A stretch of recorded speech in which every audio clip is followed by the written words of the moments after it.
When we hear the word radiation, it's tempting to picture huge explosions and frightening mutations. But that's not the full story. Radiation also applies to rainbows and a doctor examining an X-ray. So what is radiation really, and how much should we worry about its effects? The answer begins with understanding that the word radiation describes two very different scientific phenomena: electromagnetic radiation and nuclear radiation. Electromagnetic radiation is pure energy consisting of interacting electrical and magnetic waves oscillating through space. As these waves oscillate faster, they scale up in energy. At the lower end of the spectrum, there's radio, infrared, and visible light. At the higher end are ultraviolet, X-ray, and gamma rays. Modern society is shaped by sending and detecting electromagnetic radiation. We might download an email to our phone via radio waves to open an image of an X-ray print, which we can see because our screen emits visible light. Nuclear radiation, on the other hand, originates in the atomic nucleus, where protons repel each other due to their mutually positive charges. A phenomenon known as the strong nuclear force struggles to overcome this repulsion and keep the nucleus intact.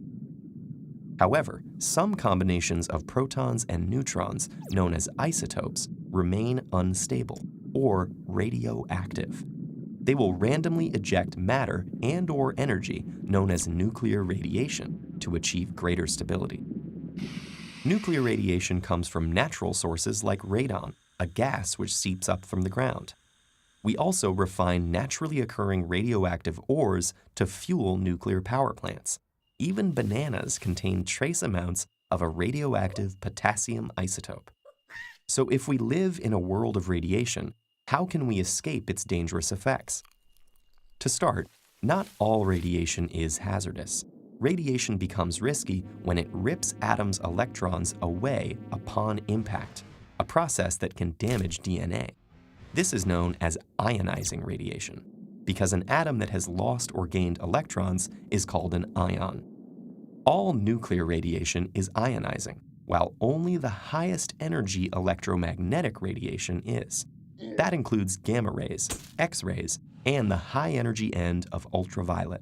That's why, as an extra precaution during X-rays, doctors shield body parts they don't need to examine, and why beachgoers use sunscreen. In comparison, cell phones and microwaves operate at the lower end of the spectrum, so there is no risk of ionizing radiation from their use.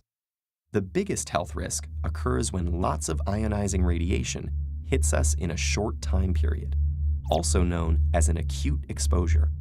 Acute exposures overwhelm the body's natural ability to repair the damage.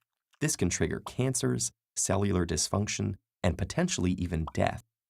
Fortunately, acute exposures are rare, but we are exposed daily to lower levels of ionizing radiation from both natural and man-made sources. Scientists have a harder time quantifying these risks. Your body often repairs damage from small amounts of ionizing radiation, and if it can't, the results of damage may not manifest for a decade or more.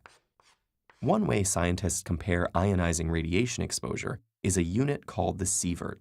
An acute exposure to 1 sievert will probably cause nausea within hours, and 4 sieverts could be fatal. However, our normal daily exposures are far lower. The average person receives 6.2 millisieverts of radiation from all sources annually, around a third due to radon. At only 5 microsieverts each, you'd need to get more than 1,200 dental X-rays to rack up your annual dosage. And remember that banana? If you could absorb all the banana's radiation, you'd need around 170 a day to hit your annual dosage. We live in a world of radiation. However, much of that radiation is non-ionizing. For the remainder that is ionizing, our exposures are usually low, and choices like getting your home tested for radon and wearing sunscreen can help reduce the associated health risks. Marie Curie, one of the early radiation pioneers, summed up the challenge as follows: "Nothing in life is to be feared. It is only to be understood. Now is the time to understand more so that we may fear less."